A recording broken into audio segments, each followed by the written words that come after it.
Nesta terceira aula nós iremos falar da mão esquerda, das casas, do braço do violão, certo? Na primeira e na segunda aula a gente já falou a respeito das cordas, a disposição, né? A gente compreende que a primeira corda está embaixo, a sexta está em cima, você conta sempre de baixo para cima.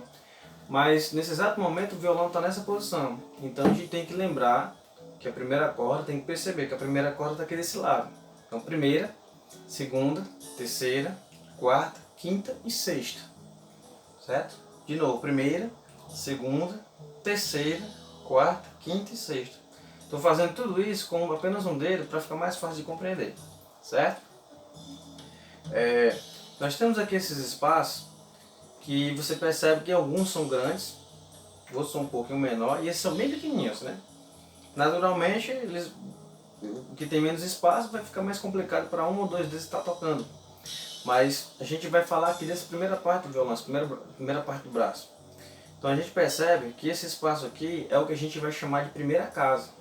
Então a gente vai contar primeira, segunda, terceira, quarta, quinta, sexta, sétima, oitava, nona, décima, décima primeira e décima segunda. Alguns violões têm 19 casas, alguns têm 18, tem violão que tem 22. Então a gente não vai definir aqui um número específico, porque eu posso estar dizendo que tem 20 no meu violão e no seu ter 16, 17. Né? E aí o que vai acontecer? Você vai acabar dizendo que não, o violão não é tudo igual, né? Mas em sua grande maioria, eles têm basicamente em torno de 17, 18, 19 casas. Bom? Mas nós vamos falar dessa primeira parte. Então o que acontece? Nós temos dedo 1, 2, 3 e 4. De novo, 1, 2, 3 e 4. Essas pessoas vão trabalhar aqui na parte da frente do braço do violão, certo? Todas elas vão trabalhar com a ponta do dedo. Por que eu estou falando isso? Porque tem alguns alunos, alguns estudiosos do violão, né? Alguns estudantes, estudiosos não. Eles vão praticar o instrumento e tentar colocar dessa forma, com essa parte do dedo. Isso não é certo, porque aí você não vai ter a mesma mobilidade para os outros dedos. Isso naturalmente vai te atrapalhar. Então, interessante, a ponta do dedo. Sempre a ponta do dedo. E aí o que acontece? Como é que eu vou trabalhar, como é que eu vou desenvolver essa coisa? Né? Essa forma de tocar, né? Com a esquerda.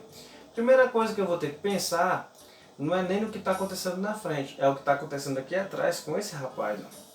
Certo? Existe um mito, existem umas regras, existem algumas discussões a respeito de como ele deve tocar. Eu estudei um pouco do violão erudito e tive a oportunidade de ter ótimos professores. Então, os meus professores eles não tinham tanto problema quando eu tinha que colocar o polegar aqui em cima. Mas eles falam que na época deles, na época de estudante, alguns professores eram bem carrascos. Então, o que acontece? O que você tem que pensar? Primeiro você pensa no som. Certo? O som está saindo, você está aprendendo aqui direitinho, tudo bem. Outra coisa, conforto. Algumas coisas são impraticáveis para o violão com o polegar no meio do braço do violão, aqui atrás escondido. Isso é natural. Então você não vai quebrar o seu dedo para tentar tocar uma coisa que você sabe que sai de outra forma e mais confortável. Só porque alguém disse que tem que ser feito dessa forma. Você vai fazer de acordo com a sua capacidade, com a sua habilidade. Então, olha que interessante. A única regra específica é que você não trabalhe com tanta força. Como é dito às vezes para que se faça uma pestana. Para fazer pestana tem que ter força. Não tem nada a ver com força. Tem a ver com a forma como você coloca a mão. Tudo é apenas questão de jeito. Então assim, você tem a ponta dos dedos para tocar aqui. Tente ao máximo possível colocar as unhas de frente para a madeira do braço do violão. Algumas pessoas acabam entendendo isso e levando ao pé da letra e entendendo que todos os dedos têm que estar de frente, né, fazendo esse movimento. Mas se você pensar nesses dois, vai ficar muito mais fácil. Então você coloca dessa forma, depois você posiciona os outros dois dedos. Esse aqui, naturalmente, como é da extremidade, aqui, desse lado, ele vai pegar um pouquinho com a lateral do dedo. O calinho que vai ser feito no futuro não vai ser nem no meio, vai ser mais na lateral do que no meio. Esse dedo aqui, o dedo número 1, naturalmente vai acontecer a mesma coisa, só que do outro lado. Então olha que interessante. Por mais que tudo esteja sendo falado, o que você precisa saber é se o som da nota está saindo. Tem vários exercícios para que você consiga tirar o som com perfeição. Mas a primeira coisa que você deve fazer é posicionar. Saber como posiciona, certo? Então, nada de violão sendo tocado dessa forma. Você não pode segurar o violão, você tem que fazer o seguinte. Tem que lembrar que essa parte aqui é como se ela fosse meio que intocável. Eu não posso tocar violão com ela. Eu posso colocar aqui o polegar aqui atrás e fazer uma espécie de conchinha. Mas se eu colocar a palma da mão aqui, eu vou ter que escolher entre duas coisas. Uma, ou eu seguro o violão, porque dessa forma você está segurando, ou eu toco. Não dá para tocar e segurar ao mesmo tempo. Das duas, ou uma coisa ou outra. Até porque essa questão do posicionamento do violão você vai controlar com esse lado de cá. Você vai colocar o braço aqui e ele vai ficar aqui à vontade. Para que esse braço fique à vontade, fique relaxado, você possa tocar no bom. Então o que vai acontecer? Alguns professores passam um exercício em que meio mecânico, que você tem que fazer movimentos aqui nessa primeira, segunda, terceira e quarta casa. Sendo que às vezes a gente não tem nem entendimento de como é que prende a nota. Olha que interessante. A gente não contou aqui as casas, certo? Primeira, segunda, terceira, quarta e quinta casa. Nós vamos para a quinta casa, vamos prender a primeira corda com o dedo 1. Vamos trabalhar apenas com o dedo. Então você vai prender com a ponta do dedo. No início vai doer, vai machucar um pouco, mas você vai conseguir tocar. Então, lembra do toque com apoio ou sem apoio? Nós vamos escolher aqui o toque com apoio para poder a gente já ir logo trabalhando essa questão. Mas se você achar interessante trabalhar o sem apoio, não tem problema. Porque o foco deste exercício está nessa mão, tá certo?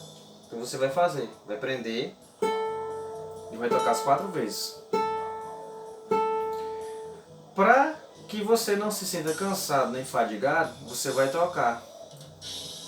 Tocou as 4 vezes com esse dedo, você vai trocar somente o dedo, vai ficar na mesma corda, mesma casa. Então você vai fazer mais 4 com esse aqui, ó. Lembre de colocar, a mão nesse formato, pontinha do dedo e o polegar atrás. Não necessariamente precisa ficar reto, algumas pessoas colocam ele um pouco deitado, contanto que você toque com a ponta do dedo e não encoste a palma da mão no braço do violão. Então vai.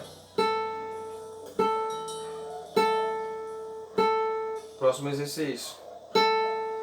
O outro dedo.